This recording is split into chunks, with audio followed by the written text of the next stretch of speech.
under such a tree that Prince Gautama sat in meditation and rose to the highest heights of enlightenment to become the Lord Buddha. Hindu women come to the tree to worship and to pray for the blessing of a son.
बुग्गी बाबा कहाँ गया था?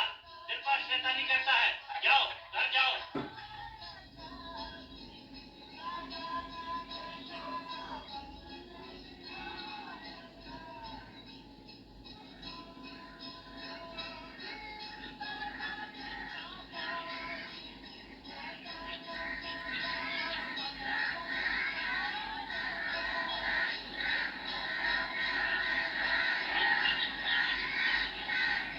The round world spins. Dawn and lamplight, midnight, noon. Sun follows day, night, stars and moon.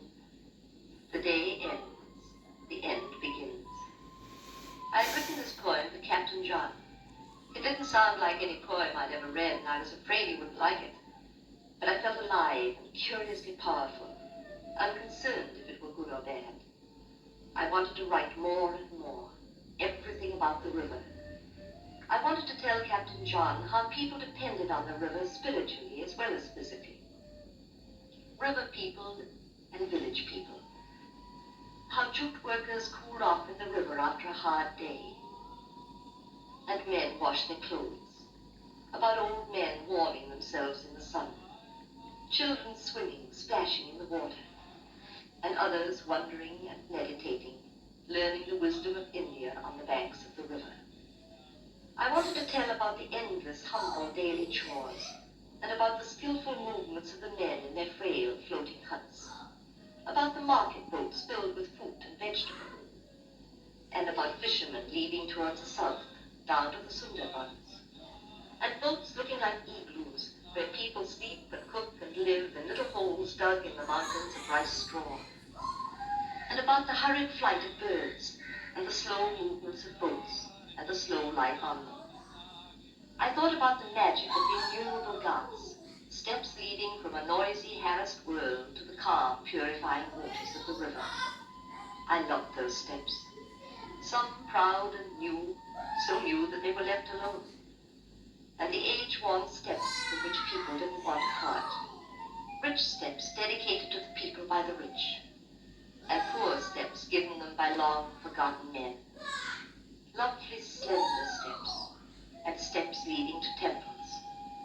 And as the steps were punctuating the banks of the river, so were the Hindu festivals punctuating the days of the year.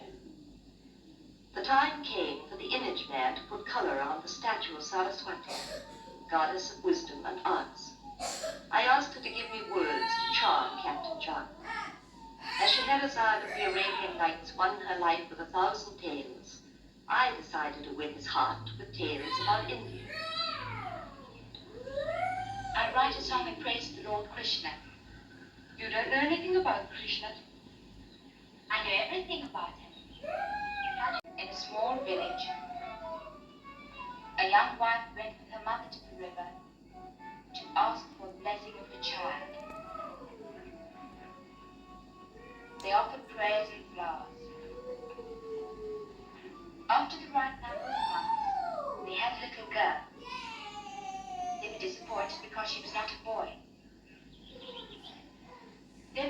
disappointed because she was not a boy. Well, that's nice, Harry. Go on. They had to think about getting a dowry for the baby. Do we have to have them? What? Babies? No, dowries. I mean, really, not in the story.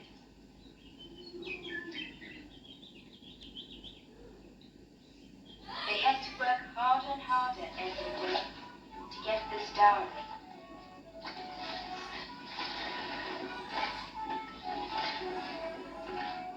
Da.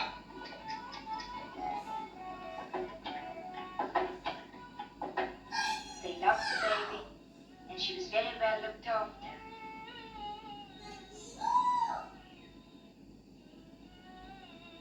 She was indeed a lovely child.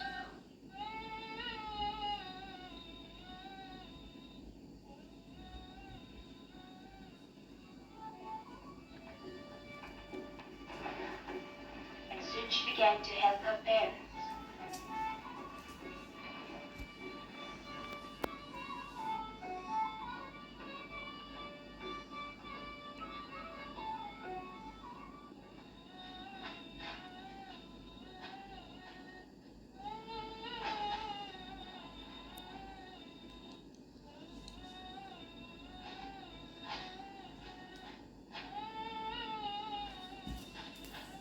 Every day, she grew bigger and bigger.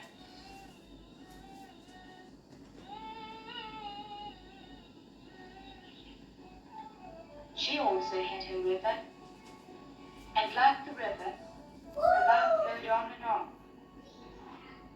until she was a grown-up person.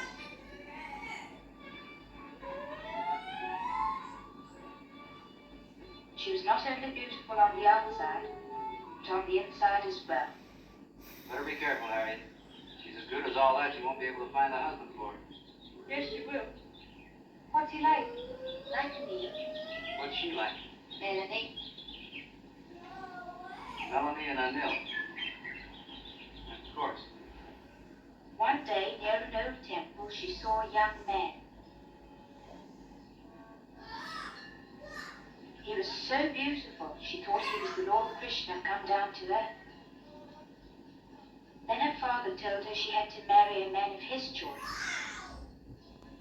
That's the ancient custom. She was terribly unhappy, because she could not help remembering the young man she had seen at the temple. The Indian girl never contradicts her father. She made herself ready for the wedding, and worked hard to make it really beautiful. The courtyard was painted with rice flour. The house was decorated. The guests came. The bridegroom arrived.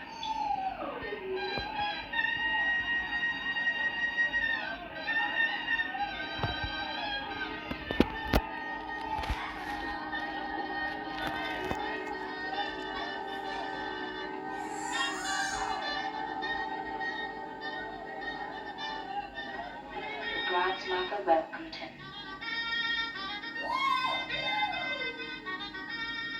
She was very unhappy.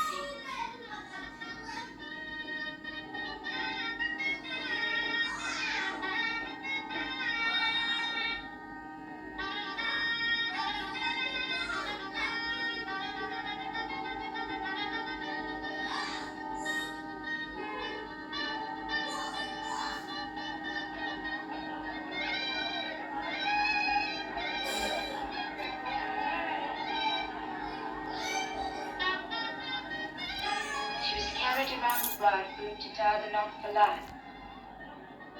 He was hidden by a veil. Then the veil was lifted.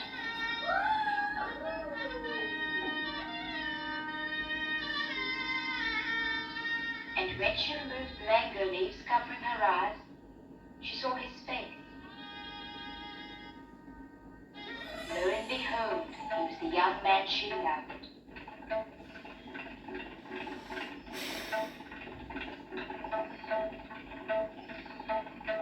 She was very happy.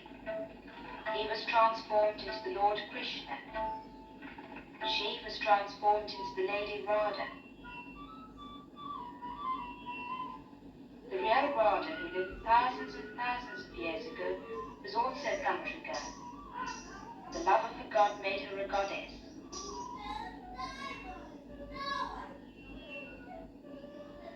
She danced to express her love for him. The Lady Rada became the village bride again. The Lord Krishna again became the bridegroom.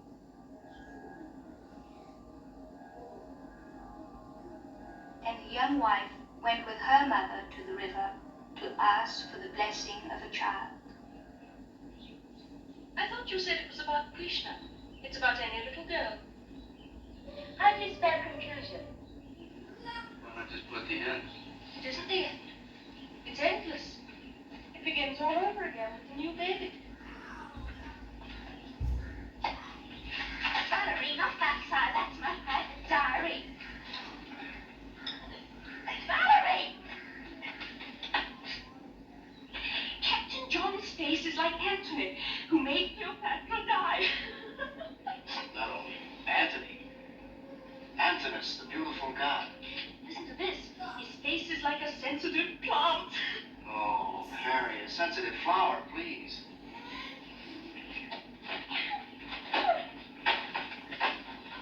Harry, gently, gently.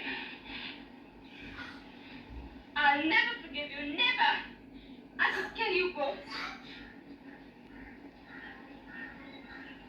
You shouldn't have done that, Valerie. It was her secret.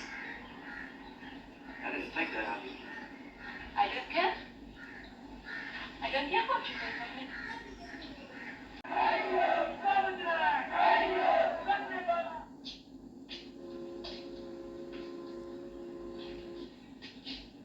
Ashes on the head for mourning, Harriet. Not bare feet. You will get hookworm. I don't care. I don't care what I get. Now I know why Cleopatra killed herself. Hello, Vixen. Hello, darling.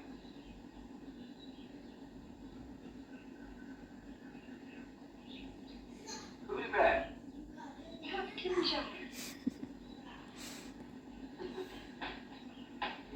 Give it to Nat. To frame as a keepsake.